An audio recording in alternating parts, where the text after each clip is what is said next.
Mereka memberiku tempat terburuk di perkemahan keluarga. Mereka tidak tahu bahwa aku adalah pemilik tanah itu.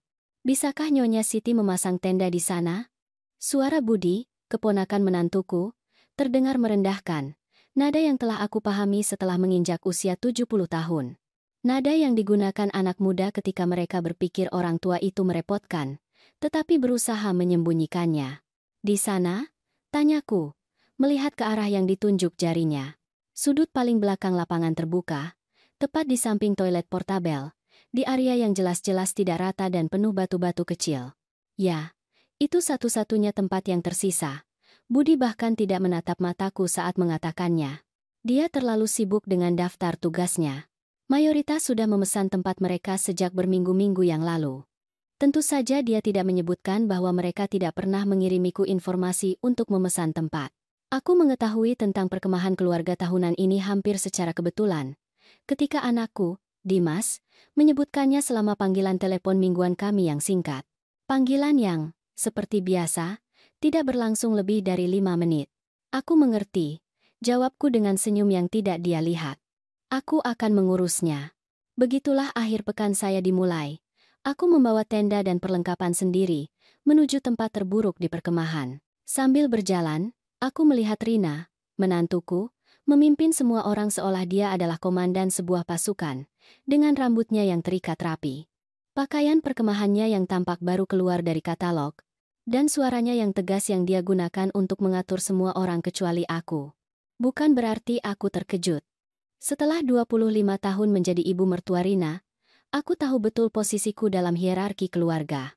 Suatu saat di tahun-tahun awal pernikahannya dengan anakku, dia memutuskan bahwa aku adalah orang yang tidak penting. Seorang guru pensiunan tanpa ada hal menarik untuk disumbangkan. Orang tua yang hanya berguna untuk menjaga cucu bila diperlukan. Seandainya mereka tahu.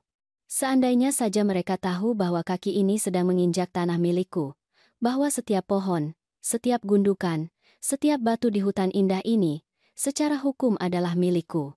Sebuah rahasia yang aku simpan selama 5 tahun, sejak almarhum suamiku, Joko, meninggalkan tidak hanya cintanya dalam kenangan, tetapi juga surga alami seluas 150 hektar ini.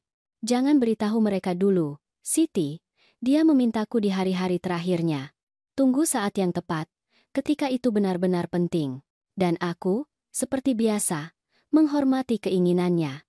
Joko selalu punya alasan untuk keputusannya, meskipun dia tidak selalu membaginya denganku segera. Perwalian yang dia buat sebelum meninggal menyembunyikan namaku sebagai pemilik, sebuah manuver hukum untuk melindungi harta dan menghindari komplikasi pajak, seperti yang dijelaskan oleh pengacara kami. Aku mendirikan tenda kecilku dengan keahlian yang diberikan oleh usia.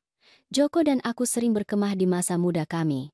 Dia pasti bangga melihatku masih ingat setiap langkah, setiap simpul, setiap detail, untuk memastikan tempat perlindunganku sementara itu aman, meskipun berada di tempat terburuk yang mungkin. Butuh bantuan, Nenek? Aku mendongak dan melihat Dimas, cucuku yang berusia 16 tahun. Tinggi seperti kakeknya, dengan tatapan ingin tahu yang sama yang mengingatkanku pada Joko. Aku baik-baik saja, Nak, terima kasih, jawabku sambil memberikan sentuhan akhir pada tenda. Bagaimana denganmu? Kelihatannya kamu tambah tinggi sejak terakhir kali. Kurasa aku tumbuh beberapa sentimeter, katanya, mengangkat bahu dengan kecanggungan khas remaja. Ibu menyuruhku bertanya apakah nenek butuh sesuatu. Aku menerjemahkannya dalam hati. Rina tiba-tiba ingat bahwa dia punya ibu mertua, dan mengirim anaknya untuk memenuhi formalitas kesopanan minimum. Aku baik-baik saja. Bilang pada ibumu terima kasih atas perhatiannya, kataku. Dimas mengangguk dan berbalik, tetapi kemudian berhenti seolah teringat sesuatu. Nek, apakah benar nenek sudah tahu tempat ini dari dulu? Pertanyaan itu mengejutkanku. Kenapa kamu bertanya? Tidak tahu. Ayah menyebutkan sesuatu bahwa tanah ini milik teman kakek, dan nenek pernah datang ke sini sebelumnya. Aku tersenyum. Setidaknya Dimas ingat sebagian percakapan kami ketika aku dengan hati-hati menyarankan dia menggunakan tanah seorang teman ayah untuk perkemahan keluarga mereka. Ya, aku cukup mengenal tempat ini. Kakekmu dan aku menghabiskan saat-saat yang sangat bahagia di sini, kataku. Keren, jawabnya dengan antusiasme yang terkendali khas remaja. Mungkin nanti nenek bisa bercerita.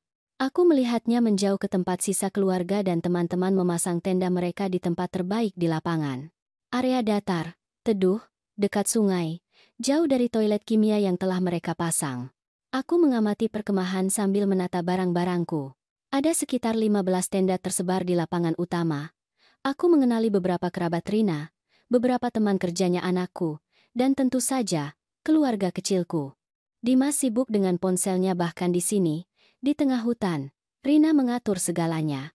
Dewi, cucuku yang berusia 14 tahun, dekat dengan kelompok teman-temannya, dan Dimas, sekarang membantu memasang pemanggang raksasa. Aku mengeluarkan kursi lipat dan duduk untuk merenungkan hutan. Hutanku. Joko membelinya hampir secara rahasia 3 tahun sebelum dia jatuh sakit. Sebuah investasi untuk masa depan kami, katanya padaku. Tempat di mana keluarga kami selalu bisa kembali terhubung dengan alam. Ironi itu tidak luput dariku. Disinilah keluargaku, sepenuhnya terputus dariku, penjaga harta karun alami ini. Perhatian, semuanya. Suara Budi yang diperkuat menyela pikiranku. Dia memegang megafon yang terlalu keras untuk ukuran kelompok. Selamat datang di hari pertama perkemahan tahunan kita. Kita punya banyak kegiatan yang direncanakan. Dia kemudian mulai menyebutkan jadwal yang diatur dengan sangat rinci. Jalan-jalan kelompok, kompetisi, makan siang bersama, permainan terorganisir, api unggun malam. Semuanya terdengar sangat terstruktur sehingga lebih seperti perkemahan militer daripada pertemuan keluarga di alam. Dan ingat, katanya dengan bangga, tahun ini kita mendapat kehormatan berada di tanah indah ini berkat upaya Rina, jadi berikan tepuk tangan untuknya. Semua orang bertepuk tangan sementara menantuku tersenyum puas, seolah dia yang menciptakan setiap pohon dan setiap sungai dengan tangannya sendiri. Aku tidak bisa menahan senyum kecil seandainya saja mereka tahu. Pagi berlanjut tanpa ada yang mengikut sertakan aku dalam kegiatan. Aku melihat mereka membentuk kelompok untuk berjalan, membagikan walkie-talkie, menetapkan tanggung jawab. Tidak ada yang tampak memperhatikan bahwa si tua masih duduk di samping tendanya, mengamati. Aku memutuskan untuk berjalan-jalan sendiri. Aku tahu jalan setapak yang tidak akan pernah mereka temukan dalam perjalanan terorganisir mereka. Aku mengambil tongkat, yang lebih merupakan tindakan pencegahan daripada kebutuhan, botol air, dan tas ransel kecilku berisi perbekalan. Saat aku menjauh dari perkemahan, aku melihat sesuatu yang membuatku mengerutkan kening. Beberapa anak muda sedang memotong cabang pohon muda untuk digunakan sebagai tiang atau untuk membangun struktur sementara. Sekelompok anak-anak melempar batu ke sungai, mengganggu ikan. Beberapa orang meninggalkan bungkus makanan ringan di tanah. Hutan ini telah menjadi tempat perlindungan bagi banyak spesies. Joko dan aku telah mendokumentasikan lebih dari 30 jenis burung, rubah, kelinci, dan bahkan seekor macan kumbang yang kadang-kadang mengunjungi area yang lebih terpencil. Melihat bagaimana mereka memperlakukan tempat ini dengan begitu ceroboh sangat menyakitkan hatiku. Aku berjalan selama hampir 1 jam melalui jalan setapak yang hanya aku dan Joko yang tahu. Aku tiba di lapangan kecil tersembunyi, tempat anggrek liar mekar, sesuatu yang langka di wilayah ini. Aku duduk di atas batu datar, yang sering kami gunakan sebagai bangku alami, dan aku menutup mata, merasakan kehadiran Joko. Apakah ini waktu yang tepat, cintaku? Tanyaku pada angin. Aku tidak mengharapkan jawaban, tentu saja. Tetapi kadang-kadang aku merasa dia entah bagaimana membimbingku. Aku kembali ke perkemahan ketika matahari berada di titik tertinggi. Mereka telah memasang meja lipat untuk makan siang bersama, dan aroma daging panggang memenuhi udara. Aku mendekat, mencoba berkabung. Nenek. Suara Dewi mengejutkanku. Cucu perempuanku mendekat, rambut panjangnya yang gelap dikepang longgar. Nenek dari mana? Ayah mencarimu. Aku pergi berjalan-jalan. Jawabku sambil tersenyum. Aku tahu beberapa tempat istimewa di sini. Benarkah? Kami melakukan perjalanan resmi dan itu cukup membosankan.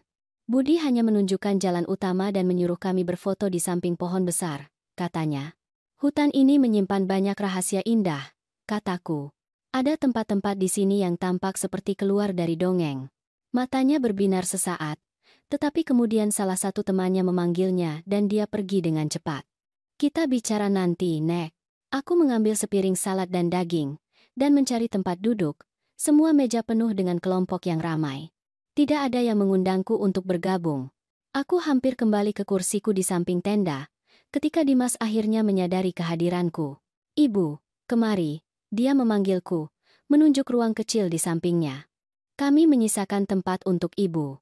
Menyisakan adalah kata yang terlalu berlebihan.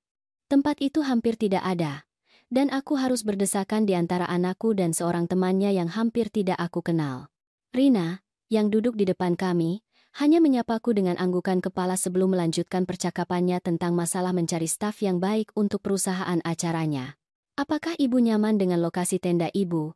Tanya Dimas sambil memeriksa sesuatu di ponselnya. Sepertinya ibu dapat yang di samping toilet.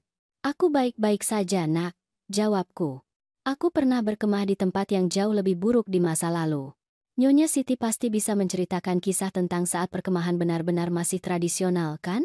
Komentar Rina, dengan nada yang dimaksudkan untuk terdengar ramah, tetapi menyembunyikan nada meremehkan. Sebelum semua fasilitas modern ini, baru Jess, Atask, Ano. Tentu saja, jawabku sambil mempertahankan senyumanku. Ayah mertuamu dan aku cukup suka berpetualang. Kami pernah berkemah sebulan penuh di Patagonia, benar-benar terisolasi, kataku. Sebulan, Dimas, yang sedang lewat di dekat situ, berhenti tertarik. Tanpa internet atau apapun. Tanpa listrik, tanpa air mengalir, tanpa ditemani apapun selain alam dan diri kami sendiri, aku menegaskan. Itu adalah beberapa minggu terbaik dalam hidupku. Arcas, content 20 another 7 boats. Aku tidak akan bisa hidup tanpa ponselku bahkan sehari pun. Komentar Dewi, yang juga mendekat, menatap neneknya dengan campuran rasa tidak percaya dan rasa ingin tahu yang baru. Banyak hal yang dipelajari ketika kamu hanya punya hutan sebagai guru, kataku. Misalnya, tahu cara membaca awan bisa menyelamatkan hidupmu. Membaca awan, tanya Dimas. Ya, awan menceritakan kisah tentang cuaca yang akan datang. Seperti yang di sana itu, kataku. Aku menunjuk ke cakrawala di mana awan gelap mulai terbentuk. Awan-awan itu memberitahu kita bahwa akan ada hujan sebelum malam tiba. Mungkin badai yang kuat. Rina tertawa kecil. Ramalan cuaca bilang akan cerah sepanjang akhir pekan. Siti. Kami memeriksa cuaca dengan teliti sebelum merencanakan ini.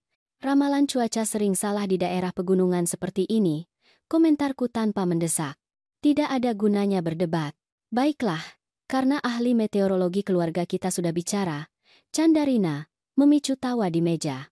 Mari kita lanjutkan rencana. Budi akan mengumumkan kompetisi dalam 15 menit.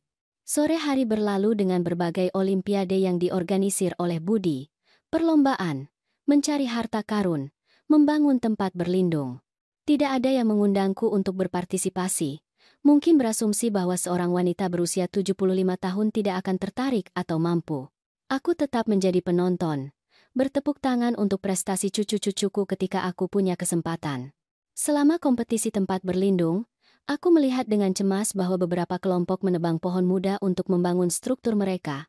Aku tidak bisa menahan diri dan mendekati salah satu kelompok. Permisi, kataku dengan kebaikan hati yang mungkin. Pohon-pohon yang kalian tebang ini adalah sekoya muda. Itu adalah spesies yang dilindungi dan butuh waktu puluhan tahun untuk tumbuh. It's no Davnan the Ninta, it's no Davnan the Ninta. Seorang pria yang aku kenal sebagai teman Rina, menatapku dengan tidak sabar. Hanya beberapa ranting, Nyonya. Ada ribuan pohon di sini. Setiap pohon penting untuk keseimbangan hutan. Aku bersikeras. Lagi pula, ada banyak cabang yang sudah jatuh yang bisa kalian gunakan tanpa merusak pohon hidup. Lihat, sela pria lain. Kami menghargai kekhawatiran Anda, tetapi kami sedang dalam kompetisi dengan waktu terbatas. Kami tidak bisa mulai mencari cabang yang jatuh sekarang. It's now that's guys. So main bedas. Aku merasakan sebuah tangan di bahuku. Itu Rina. Siti, kenapa ibu tidak pergi istirahat saja?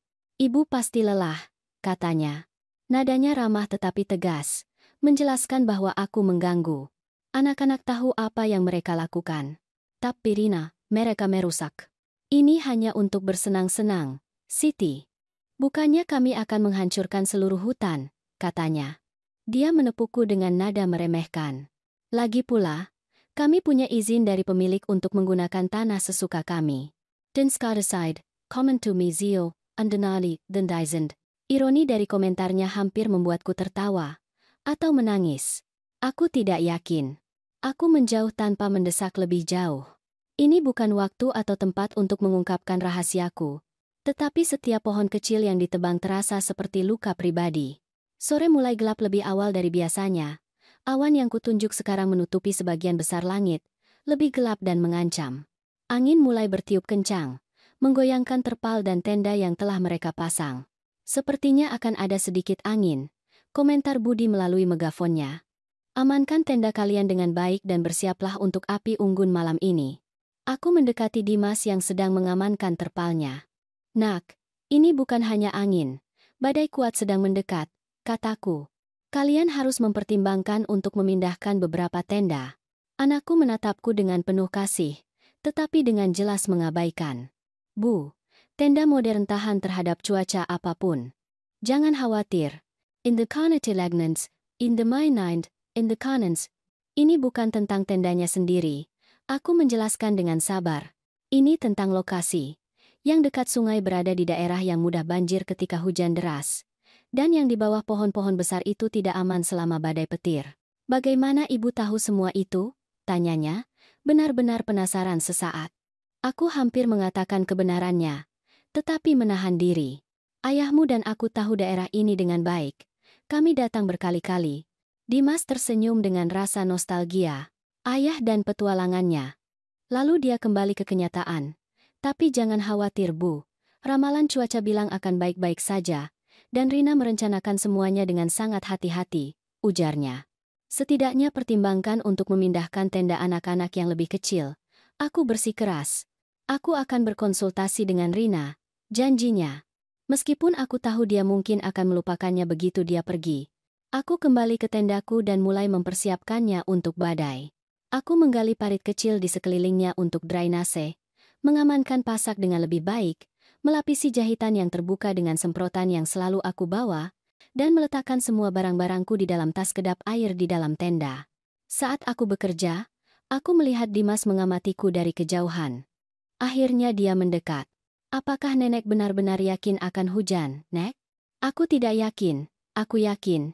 Jawabku tanpa menghentikan pekerjaanku, dan akan hujan lebat.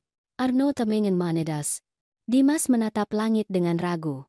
Ibu bilang itu hanya awan lewat. Ibumu wanita yang sangat cerdas, kataku secara diplomatis. Tetapi ada hal-hal yang hanya dipelajari dengan tahun dan pengalaman. Cucuku ragu sejenak. Maukah nenek membantuku memeriksa tendaku? Untuk berjaga-jaga. Aku tersenyum, merasakan kemenangan kecil. Tentu saja. Kami menghabiskan 20 menit mengamankan tendanya, yang dia bagi dengan 2 teman. Aku mengajari mereka cara membuat drainase yang tepat, dan tempat meletakkan pasak untuk ketahanan angin yang lebih baik. Nenek belajar semua ini dari mana? Tanyanya saat kami selesai. Hidup mengajarkan banyak hal, Nak, jawabku. Ketika aku muda, kakekmu dan aku menghabiskan waktu berbulan-bulan berkemah dan menjelajah. Dia mengajariku banyak hal, dan sisanya aku pelajari karena kebutuhan. Antenau to the Savagen and Namarin, Inedabularin, Anandarin Kleinjo, Arasadin Arendarin Klarin. Nenek tidak pernah menceritakan kisah-kisah itu sebelumnya, kata Dimas, dan aku merasakan sedikit rasa menyesal dalam suaranya. Kamu tidak pernah bertanya, jawabku lembut. Tetapi aku selalu ada di sini untuk menceritakan semua yang ingin kamu tahu. Guntur pertama bergemuruh di kejauhan tepat saat kami selesai. Dimas menatap langit dengan takjub. Sebaiknya kamu beritahu teman-temanmu untuk menyimpan semua yang penting dalam tas kedap air, aku menasihati. Dan jika kamu ingin merasa lebih aman, kamu bisa datang ke tendaku jika situasinya memburuk. Terima kasih, Nek, katanya, dan mengejutkanku dengan pelukan cepat sebelum berlari untuk memperingatkan teman-temannya. Perkemahan menjadi heboh dengan suara guntur. Aku melihat Rina dan Budi di tengah lapangan, menatap langit dengan cemas, berkonsultasi dengan ponsel mereka dengan panik. Tetesan pertama mulai jatuh, tebal dan dingin. Dalam hitungan menit, gerimis berubah menjadi hujan lebat. Orang-orang berlarian ke sana kemari, mencoba menyelamatkan makanan, peralatan elektronik, dan pakaian. Aku berlindung di tendaku, kering dan aman berkat persiapanku. Dari sana, melalui jendela plastik kecil, aku mengamati bagaimana kekacauan yang aku perkirakan terjadi. Tenda-tenda di dekat sungai sudah dimasuki air dari bawah. yang berada di area tanpa drainase alami berada di tengah genangan air yang semakin besar. Angin menerpa terpal yang tidak terpasang dengan baik, dan beberapa tenda terbang. Aku melihat Dimas dan Rina berlarian di tengah hujan mencoba mengoordinasikan semua orang.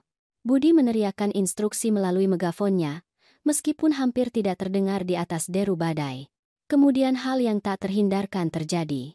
Sambaran petir menerangi langit diikuti segera oleh guntur yang memekakkan telinga. Salah satu pohon besar yang aku sebutkan, yang melemah oleh erosi akar selama bertahun-tahun, berderak mengancam, tidak tumbang, tetapi cukup untuk menyebabkan kepanikan. Pindah dari area pohon besar, teriak seseorang, tepat seperti yang telah aku peringatkan berjam-jam sebelumnya. Ketika situasi menjadi jelas berbahaya, aku keluar dari tendaku dengan jas hujan dan mulai membantu. Aku mengarahkan keluarga dengan anak-anak ke area yang lebih tinggi dan lebih aman. Aku menunjukkan kepada beberapa orang cara cepat memperkuat tenda mereka, dan menawarkan tempat perlindunganku yang kering kepada seorang ibu dengan bayi. Saat badai mengamuk, aku melihat cucu-cucuku, basah kuyup dan ketakutan, mencari tempat berlindung. Tenda mereka berada di area yang mulai banjir, meskipun kami sudah berusaha. Dimas, Dewi, aku memanggil mereka. Datang ke tendaku. Mereka berlari ke arahku, bersyukur atas tempat perlindungan. Tak lama kemudian tenda kecilku menampung kedua cucuku, ibu dengan bayi, dan seorang teman Dewi.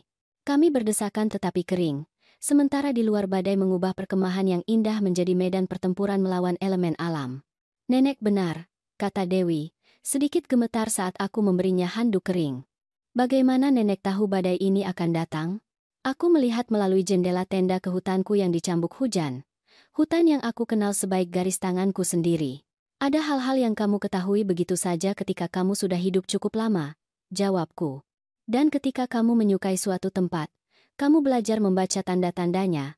Badai terus menderu di luar, tetapi di dalam tenda kecilku, di tempat terburuk di perkemahan yang ternyata menjadi yang paling aman, aku merasa ada sesuatu yang mulai berubah. Cucu-cucuku menatapku dengan mata baru, dan aku tahu bahwa saat yang disebutkan Joko semakin dekat. Badai berlanjut selama berjam-jam. Tenda kecilku, yang dipasang di sudut yang dicemooh di samping toilet, tiba-tiba menjadi salah satu dari sedikit tempat berlindung kering di perkemahan. Apa yang dimulai sebagai ruang untuk 5 orang, segera menampung 8, ketika 3 pemuda basah kuyup lainnya meminta perlindungan dari hujan lebat. Bagaimana mungkin ini satu-satunya tenda yang tidak banjir? Tanya salah satu pendatang baru, seorang teman Dimas, yang memperkenalkan diri sebagai Arman. Nenekku tahu apa yang dia lakukan, jawab Dimas, dengan kebanggaan yang belum pernah kudengar sebelumnya. Dia mengajari aku dan teman-temanku cara menyiapkan tenda kami, tetapi badai lebih kuat dari yang kami kira. Tidak ada yang mendengarkan kita yang tua, komentarku sambil tersenyum, memberikan handuk kering kepada Arman. Tapi alam tidak membeda-bedakan berdasarkan usia. Ia hanya menghormati mereka yang menghormatinya. And accept. Ibu dengan bayi, yang memperkenalkan diri sebagai Ayu, dengan lembut mengayunkan bayinya saat dia tidur, tidak menyadari kekacauan di luar. Terima kasih karena sudah menerima kami, Nyonya Siti. Aku tidak tahu apa yang akan kulakukan jika tenda kami terus kebanjiran. Tidak ada yang perlu disyukuri, jawabku. Di saat-saat seperti ini, kita semua adalah keluarga. Di luar, kilat menyambar perkemahan sesekali, mengubahnya menjadi rawa berlumpur. Melalui jendela plastik, aku bisa melihat sosok berlarian di tengah hujan, mencoba menyelamatkan apa yang mereka bisa. Aku melihat Dimas dan Rina di bawah terpal darurat, berdebat sengit sambil menunjuk ke arah yang berbeda. Ibu sangat marah, komentar Dewi, juga mengamati dari jendela. Dia menghabiskan waktu berminggu-minggu mengatur perkemahan ini. Tidak ada yang bisa mengendalikan cuaca. Nak, kataku, meskipun kita bisa mempersiapkan diri dengan lebih baik, under Common dan Homan, this on the road. Bagaimana nenek tahu akan hujan, Nek? Desak Dewi. Bahkan ramalan cuaca bilang akan cerah. Aku tersenyum sambil mencari kompor portabel kecil di ranselku. Ketika kamu menghabiskan cukup waktu di suatu tempat, kamu belajar membacanya. Awan, burung, bahkan serangga, semuanya memberimu tanda. Kedengarannya seperti sihir, komentar teman Dewi, seorang gadis bernama Rina. Itu bukan sihir, itu pengalaman, jawabku, menyalakan kompor untuk memanaskan air. Nenekmu pasti juga tahu hal-hal yang tampak ajaib bagimu. Nenekku hanya tahu cara membuat kue apel dan mengkritik pakaianku, jawab Rina dengan cemberut yang membuat semua orang tertawa. Saat aku menyiapkan teh untuk menghangatkan tamu-tamu dadakanku, aku mulai menceritakan kisah tentang Joko dan petualangan kami di alam. Aku bercerita tentang waktu kami tersesat di hutan yang mirip seperti ini, dan bagaimana kami belajar untuk berorientasi menggunakan bintang. Aku bercerita tentang hewan-hewan yang kami lihat, tanaman yang kami pelajari untuk identifikasi, dan trik kecil bertahan hidup yang sekarang tampak begitu berharga. Yang mengejutkan, semua orang mendengarkan dengan penuh minat, bahkan para remaja yang biasanya terpaku pada ponsel mereka. Mungkin kurangnya sinyal dan baterai membantu, tetapi aku lebih suka berpikir bahwa itu adalah pesona abadi dari cerita yang diceritakan di samping kehangatan secangkir teh saat badai menderu di luar. Dan hutan ini, Nek? Tanya Dimas setelah beberapa saat. Apakah Nenek sangat mengenal tempat ini secara spesifik? Aku merasakan ada sesuatu yang mengganjal di tenggorokanku. Itu adalah saat yang tepat untuk mengungkapkan rahasiaku. Tetapi ada sesuatu yang menghentikanku. Itu belum waktu yang tepat. Aku tahu setiap sudut hutan ini, jawabku dengan jujur. Kakekmu dan aku menghabiskan banyak waktu di sini. Aku bisa menjelajahinya dengan mata tertutup. And 7. Is Minute. Bisakah Nenek menunjukkan beberapa tempat istimewa ketika hujan berhenti? Tanya Dewi, dengan antusiasme yang sudah bertahun-tahun tidak aku lihat diarahkan padaku. Itu akan menjadi suatu kehormatan, Nak, kataku. Ketukan di pintu masuk tenda mengganggu percakapan kami. Aku membuka resleting dan menemukan Dimas, basah kuyup, dan dengan ekspresi kelelahan. Bu, apakah anak-anak baik-baik saja? Kami baik-baik saja, Nak. Kering dan hangat. Mau masuk? Dimas melihat ke dalam tenda kecilku, yang sudah penuh sesak. Tidak ada ruang bahkan untuk sehelai rambut lagi. Aku hanya ingin memastikan mereka baik-baik saja. Bagaimana keadaan di luar? Tanyaku. Bencana, dia mengakui, menyisir rambutnya yang basah dengan tangan. Beberapa tenda benar-benar banjir. Rina sedang mengatur tempat berlindung di truk dan di beberapa tenda yang tersisa dalam kondisi baik. Under do I, our common time sale, our common time and Highland time sale. Aku sudah memperingatkanmu tentang lokasi beberapa tenda, kataku, tidak bisa menahan diri. Dimas menghela napas. Aku tahu, Bu. Seharusnya kami mendengarkan Ibu. Kemudian dia menatap cucu-cucuku. Anak-anak, ketika hujan sedikit reda, pergi ke truk besar. Kita akan tidur di sana malam ini. Kami baik-baik saja di sini, Ayah, jawab Dimas. Nenek sedang menceritakan kisah-kisah yang luar biasa. Aran. It is Gadita Saramaran. Dimas menatapku dengan terkejut, seolah dia baru ingat bahwa ibunya adalah seseorang dengan pengalaman dan cerita sendiri. Baiklah, kalau Nenek tidak keberatan. Kalian dipersilakan untuk tinggal, aku meyakinkan. Aku punya banyak ruang di hatiku, meskipun tendanya sedikit sempit. Anakku tersenyum. Senyum lelah tapi tulus. Terima kasih, Bu. Ibu selalu tahu apa yang harus dilakukan dalam situasi ini. Dia berhenti dan menambahkan. Rina ingin bicara dengan ibu setelah badai berlalu. Kurasa dia akhirnya menyadari bahwa dia seharusnya mendengarkan nasihat ibu. Aku akan ada, jawabku, meskipun aku ragu menantuku benar-benar ingin mengakui kesalahannya di depanku. Setelah Dimas pergi, kami melanjutkan cerita kami sampai. Perlahan-lahan, tamu-tamu mudaku tertidur. Pertama bayi itu, lalu para remaja, dan akhirnya Ayu. Hanya Dewi dan aku yang tetap terjaga, mendengarkan bagaimana hujan mulai reda. Nenek, bisik Dewi dalam kegelapan, bolehkah aku bertanya sesuatu? Apapun yang kamu mau, Nak, jawabku. Mengapa Nenek tidak pernah menceritakan semua kisah ini sebelumnya? Mengapa Nenek membiarkan ibu dan ayah memperlakukan Nenek seolah Nenek tidak tahu apa-apa? Pertanyaan langsungnya menerpaku seperti gelombang dingin. Anak muda memiliki anugerah kejujuran yang hilang dari orang dewasa seiring berjalannya waktu. Terkadang, Dewi, kebijaksanaan termasuk tahu kapan harus bicara dan kapan harus diam, kataku. Tidak selalu saatnya untuk menunjukkan apa yang kamu ketahui. Tapi itu tidak adil, desaknya. Mereka memberi Nenek tempat terburuk, mereka mengabaikan Nenek, mereka membicarakan Nenek seolah Nenek adalah beban. Hidup jarang adil, Nak, tetapi aku akan memberitahumu sebuah rahasia, kataku. Aku mendekat padanya dan merendahkan suaraku lebih jauh. Terkadang, ketika kamu diremehkan, kamu punya keuntungan. Kamu bisa mengamati, belajar, dan menunggu saat yang tepat untuk menunjukkan siapa dirimu sebenarnya. Dewi terdiam, mencerna kata-kataku. Akhirnya dia berkata, "Kurasa aku mengerti. Ini seperti di buku-bukuku, ketika karakter yang diabaikan semua orang ternyata yang paling penting." Aku tersenyum dalam kegelapan. Tepat sekali, sekarang tidur sebentar. Besok akan menjadi hari yang menarik. Badai berhenti tepat sebelum fajar. Aku diam-diam keluar dari tenda agar tidak membangunkan tamu-tamuku, dan merenungkan sinar matahari pertama yang menyaring di antara cabang-cabang yang basah. Perkemahan itu adalah pemandangan yang menyedihkan.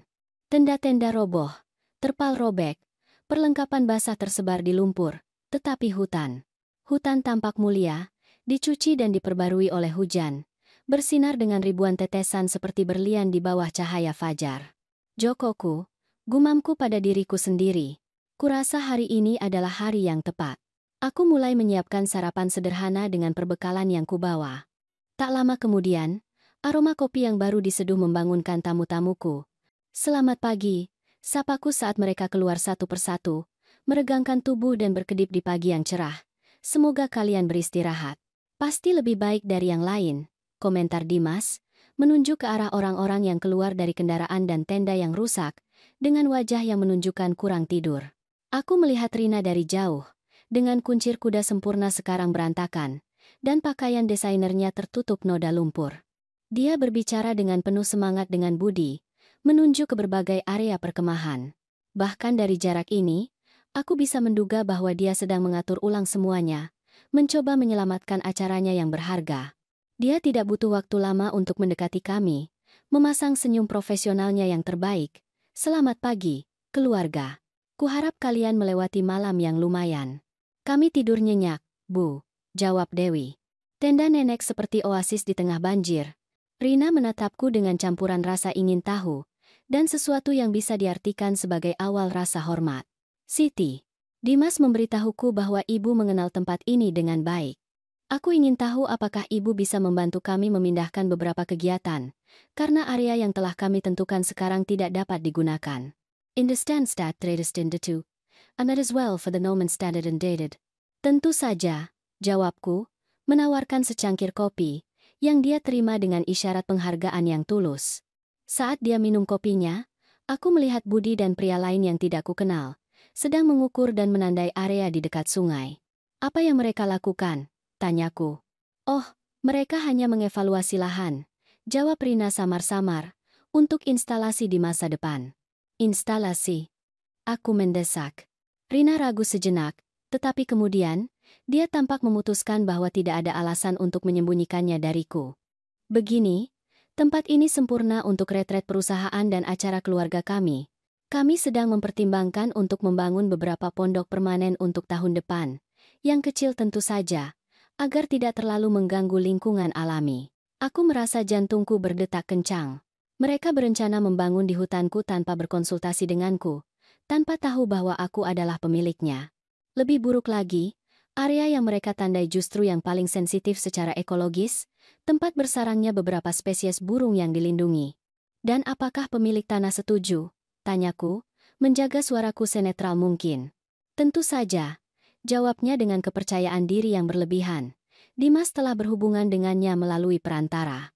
Selama kami membayar sewa yang wajar, kami bisa melakukan perbaikan di lahan. Jadi anakku juga terlibat dalam rencana ini tanpa berkonsultasi denganku." Aku menarik napas dalam-dalam, mengingatkanku bahwa dia tidak tahu aku adalah pemiliknya. "Tidak ada yang tahu." "Menarik. Hanya itu yang kukatakan. Dan di mana tepatnya kalian berencana membangun?" Rina menunjukkan peta darurat di mana mereka telah menandai beberapa area. Memang, hampir semuanya bertepatan dengan area yang sensitif secara ekologis atau penting secara budaya bagi Joko dan aku. Salah satu titik yang ditandai justru tempat dia menyebar sebagian abunya, tempat istimewa kami di samping air terjun kecil tersembunyi. "Aku mengerti," gumamku. "Rina, apakah kamu keberatan jika aku mengatur jalan-jalan kecil dengan anak-anak dan siapapun yang ingin bergabung? Aku tahu beberapa tempat indah yang masih utuh setelah badai. In that Sarasvatiam, And the more the ways of I than better in front of I. Menantuku tampak lega memiliki anak muda yang sibuk, sementara dia mengatur ulang perkemahan. Itu sempurna, Siti. Budi bisa menemani mereka untuk memastikan keamanan. Itu tidak perlu, jawabku dengan tegas. Aku tahu jalan setapak ini lebih baik daripada siapapun. Rina ragu, tetapi akhirnya mengangguk. Baiklah, tetapi bawa walkie-talkie untuk berjaga-jaga. 1 jam kemudian, aku telah mengumpulkan kelompok yang cukup besar. Cucu-cucuku, teman-teman mereka, Ayu dengan bayinya, dan bahkan beberapa orang dewasa penasaran yang mendengar tentang pengetahuanku tentang hutan. Yang mengejutkan, Dimas juga memutuskan untuk bergabung. Sudah bertahun-tahun aku tidak menjelajahi tempat ini, komentar anakku, saat kami mulai berjalan. Ayah biasa membawaku ketika aku masih kecil, tetapi aku tidak pernah mengenalnya sebaik ibu. Ayahmu mencintai hutan ini, jawabku. Baginya itu adalah tempat suci. Is this question, I mind do's go do. Aku memimpin kelompok melalui jalan setapak yang hampir tidak terlihat oleh mata yang tidak berpengalaman. Aku menunjukkan kepada mereka formasi batuan yang unik, mengajari mereka mengidentifikasi tanaman obat, dan menceritakan kisah geologis tempat itu.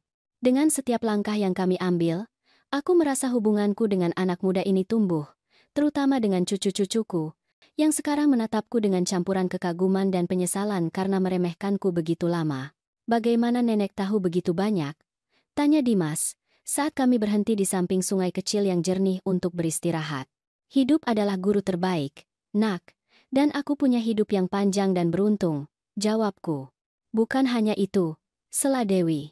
Seolah-olah tempat ini adalah bagian dari nenek. Aku tersenyum. Cucu perempuanku selalu peka. Dalam beberapa hal ya. Kami melanjutkan perjalanan kami sampai kami mencapai area di mana hutan menjadi lebih lebat. Jalan setapak yang hampir tidak terlihat berkelok-kelok di antara pohon-pohon tua sampai tiba-tiba, suara air mengalir menjadi lebih keras. Tutup mata kalian, aku meminta kelompok itu, dan berjalan 10 langkah lagi mengikuti suaraku. Mereka patuh dengan rasa ingin tahu. Aku membimbing mereka ke tepi lapangan kecil dan berkata, sekarang kalian boleh melihat. Desahan keheranan segera terdengar. Di depan kami terbuka lapangan yang sempurna, di mana air terjun kecil tapi indah jatuh di atas batu-batu yang tertutup lumut, membentuk kolam kristal yang dikelilingi oleh bunga-bunga liar. Dan di samping air terjun, sebagian tersembunyi oleh vegetasi, ada sebuah pondok kayu kecil. Tempat apa ini? Tanya Dimas, sama terkejutnya dengan yang lain. Aku tidak ingat pernah datang ke sini dengan ayah. Itu tempat rahasia kami. Jawabku dengan suara yang sedikit bergetar karena emosi. Joko dan aku menemukannya selama kunjungan pertama kami ke hutan ini. Pondok itu kami bangun dengan tangan kami sendiri selama bertahun-tahun. Indah sekali, bisik Dewi, mendekati tepi kolam. Dan sama sekali tidak diketahui oleh penyelenggara perkemahan, tambah Dimas dengan senyum licik. Aku yakin ibu akan memberikan segalanya untuk mengetahui tempat ini untuk acaranya. Dimas menatapku dengan pemahaman baru di matanya. Bu, apakah ibu dan ayah sering datang ke sini? Setiap ulang tahun pernikahan selama 30 tahun, jawabku. Dan setiap kali kami perlu mengingat apa yang benar-benar penting dalam hidup. Aku mendekati pondok dan membuka pintu dengan kunci kecil yang tergantung di leherku, tersembunyi di bawah pakaianku. Interiornya sederhana namun nyaman. 1 kamar dengan kompor kayu kecil, meja, kursi pahatan tangan, dan rak buku penuh dengan buku, peta, dan kenangan hidup kami bersama. Semua orang masuk dengan hormat, seolah mereka secara naluriah mengerti bahwa mereka berada di tempat yang sakral bagiku. Silakan duduk, kataku, menunjuk kursi dan bangku pedesaan. Ada sesuatu yang ingin aku bagikan dengan kalian. Ketika semua orang sudah duduk, aku berjalan ke salah satu rak dan mengambil kotak kayu berukir. Aku membukanya dan mengeluarkan beberapa dokumen yang diawetkan dengan hati-hati. 5 tahun lalu, ketika Joko meninggal, aku memulai merasakan semua mata tertuju padaku. Dia meninggalkan lebih dari sekadar kenangan. Dia meninggalkan hutan ini untukku, seluruhnya. Keheningan yang terjadi sungguh mutlak. Aku bisa melihat kebingungan dan kejutan di setiap wajah, terutama Dimas. Apa maksud ibu, Bu? Tanya anakku akhirnya. Sebagai jawaban, aku membentangkan dokumen di atas meja. Sertifikat kepemilikan, rencana topografi, perwalian yang didirikan atas namaku, semuanya disertifikasi secara hukum dan teratur. Joko membeli tanah ini bertahun-tahun yang lalu, ketika ruang alami baru mulai dihargai, kataku. Dia ingin melestarikan hutan ini, untuk generasi mendatang, untuk keluarga kita. Aku menatap langsung ke Dimas. Ketika dia meninggal, dia memintaku untuk merahasiakan kepemilikan sampai saat yang tepat untuk membagikannya. End quote, and 11 the life. And 11 the life represented. Tapi kemudian, Dimas menjadi pucat, memahami implikasinya, ketika aku menyarankan menggunakan tanah itu untuk perkemahan. Ya, nak, kataku. Aku memberimu izin untuk menggunakan tanahku, membuatmu percaya bahwa itu milik teman ayahmu.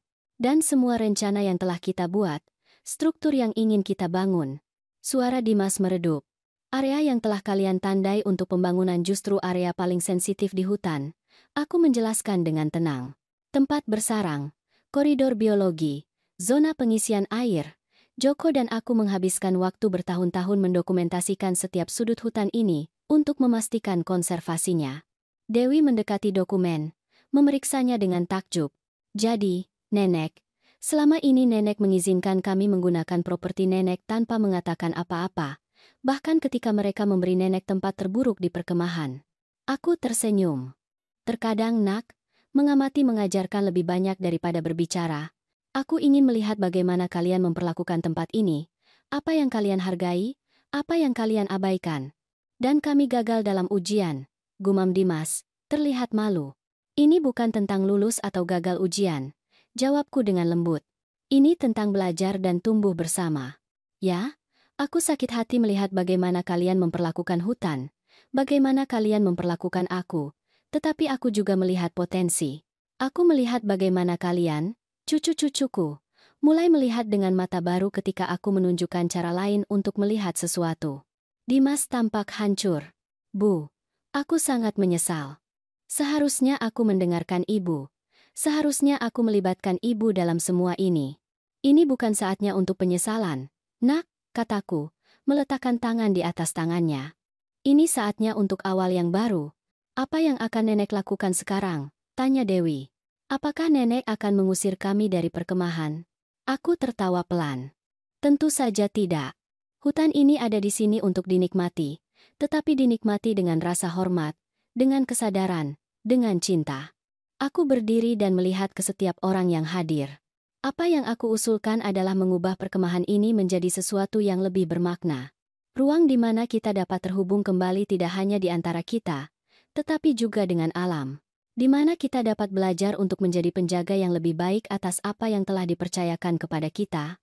Bagaimana kita melakukannya? Tanya Dimas, terlihat termotivasi. Dimulai dengan memperbaiki apa yang telah rusak, jawabku. Menanam pohon baru di mana pohon-pohon muda ditebang, membersihkan sungai, menciptakan kesadaran di antara semua peserta. Aku bisa memimpin tim kebersihan, tawar Dewi segera. Dan aku bisa mengatur penanaman kembali, tambah Dimas. Dimas menatapku dengan campuran kebanggaan dan rasa malu. Bu, ibu seharusnya yang memimpin semua ini. Ini tanah ibu, visi ibu. Aku menggelengkan kepala. Tidak, nak.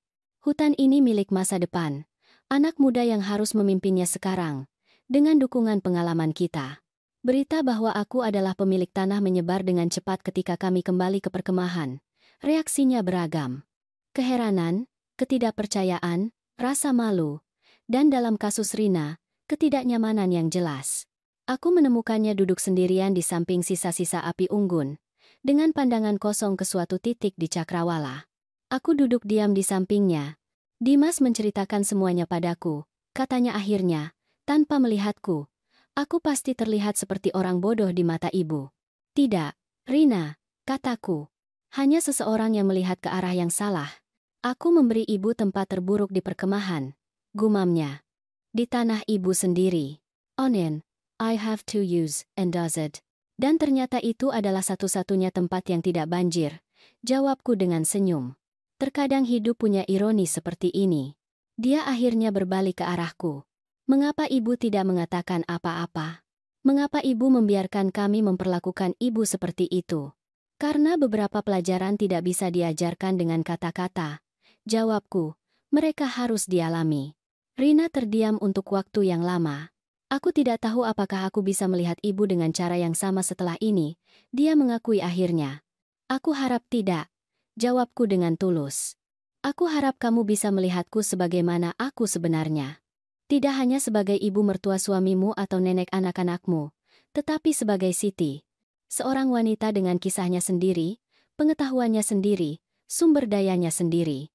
Dan dengan hutannya sendiri, tambahnya, dengan senyum kecil yang tidak mencapai matanya. Hutan ini tidak pernah benar-benar menjadi milikku, kataku, melihat ke arah pohon-pohon di sekitar kami. Aku hanya penjaganya untuk sementara waktu, seperti kita semua terhadap apa yang kita hargai.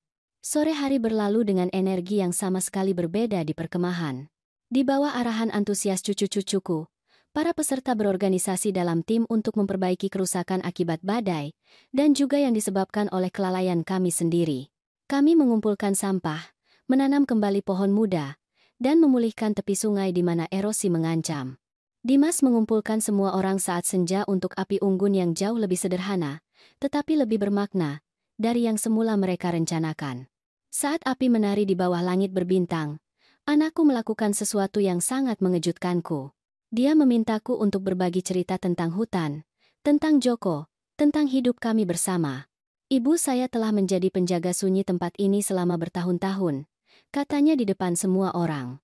Kurasa sudah saatnya kita mendengarkan apa yang harus dia ajarkan kepada kita. Dan begitu, dikelilingi oleh wajah-wajah penuh perhatian yang sekarang menatapku dengan hormat, dan rasa ingin tahu yang tulus, aku mulai menceritakan kisah-kisah yang telah aku simpan begitu lama. Aku berbicara tentang bagaimana Joko dan aku menemukan hutan ini ketika kami masih muda, tentang bagaimana kami memutuskan untuk melindunginya ketika kami tahu itu dalam bahaya ditebang. Tentang bagaimana setiap pohon yang ditanam memiliki kisah, tujuan, makna. Hutan ini mengajari kami kesabaran, kataku kepada mereka. Itu menunjukkan kepada kami bahwa hal-hal yang paling berharga tumbuh perlahan, membutuhkan perhatian terus-menerus, menuntut rasa hormat. Aku menatap cucu-cucuku, yang duduk tepat di depanku. Wajah mereka diterangi oleh api, mata mereka bersinar karena kekaguman, seperti cinta untuk keluarga, seperti rasa hormat yang diperoleh seiring waktu, seperti kebijaksanaan yang hanya datang ketika kamu belajar mendengarkan tidak hanya orang lain, tetapi juga alam, keheningan, hatimu sendiri. Ketika aku selesai berbicara, ada keheningan yang panjang dan bermakna, akhirnya dipecahkan oleh Dimas, yang berdiri dengan hikmat. Aku mengusulkan sesuatu, kata cucuku dengan suara yang bukan lagi suara remaja yang tidak aman, tetapi suara seorang pemuda yang menemukan tujuannya. Aku mengusulkan agar kita mengubah perkemahan tahunan ini menjadi lebih dari sekadar pertemuan sosial. Agar kita mengubahnya menjadi waktu untuk belajar, untuk terhubung, untuk melestarikan. I love the requestan slash. Expand the slash. I love the requestan slash. Dan aku mengusulkan, tambah Dewi, berdiri di samping kakaknya, agar Nenek Siti diakui secara resmi sebagai penjaga hutan, dan agar pengetahuan dan visinya membimbing kegiatan kita di masa depan. Yang mengejutkanku, semua orang berdiri, bahkan Rina, dan bertepuk tangan dengan antusias. Aku merasakan air mata mengalir di pipiku saat Dimas meletakkan selimut tenun dengan desain yang mewakili pohon dan sungai di bahuku. Sebuah isyarat simbolis tetapi sangat menyentuh. Terima kasih, kataku sederhana, karena kata-kata tidak cukup untuk mengungkapkan apa yang aku rasakan. Malam itu, ketika semua orang tidur, aku diam-diam keluar dari tendaku dan berjalan ke tempat istimewa kami di samping air terjun. Bulan purnama menerangi lapangan dengan cahaya perak, membuat air bersinar seolah hidup. Kita berhasil, Joko, bisikku ke malam. Kita menemukan saat yang tepat. Hutan ada di tangan yang baik sekarang. This low the laxated in today, it is definite skimes, and that is a non-by. Angin sepoi-sepoi menggoyangkan daun-daun pohon seolah menjawabku. Aku merasakan kedamaian yang mendalam, keyakinan bahwa, meskipun diberi tempat terburuk di perkemahan, aku telah menemukan tempat sejatiku di hati keluargaku. Saat kembali, aku melihat seseorang telah memindahkan barang-barangku. Tenda saya tidak lagi berada di samping toilet, tetapi di tengah lapangan utama, di tempat terbaik yang mungkin. Dan di sampingnya, aku menemukan catatan yang ditulis dengan tulisan tangan Dimas yang tidak teratur. Untuk pemilik hutan yang sebenarnya dan hati kami, Terima kasih karena telah mengajari kami untuk melihat melampaui yang jelas. Aku berbaring di lokasi baruku, mendengarkan suara malam hutan yang sangat aku cintai. Aku tidak membutuhkan tenda besar, atau tempat yang paling nyaman, atau pengakuan terus-menerus. Yang benar-benar penting adalah bahwa mereka akhirnya melihatku sebagaimana aku, bukan seperti yang mereka anggap. Dan itu, bagaimanapun juga, adalah tempat terbaik yang bisa aku tempati. Tempat sebagai orang yang dihormati karena siapa dia sebenarnya, bukan karena apa yang dia miliki atau apa yang orang lain harapkan darinya. Hutan akan tetap ada lama setelah aku pergi, tetapi sekarang aku punya kepastian bahwa semangatnya, semangat kami, akan hidup di generasi baru. Dan itulah warisan sejati yang Joko dan aku ingin tinggalkan. Bukan sebidang tanah, melainkan cara melihat dunia. Bukan properti, melainkan tujuan. Bukan perkemahan, melainkan komunitas yang disatukan oleh rasa hormat dan cinta terhadap alam dan di antara kita. Dan semuanya dimulai karena mereka memberiku tempat terburuk di perkemahan, tanpa tahu bahwa aku adalah pemilik tanah itu. Jadi, aku memutuskan untuk menunjukkan kepada mereka jalan yang lebih baik,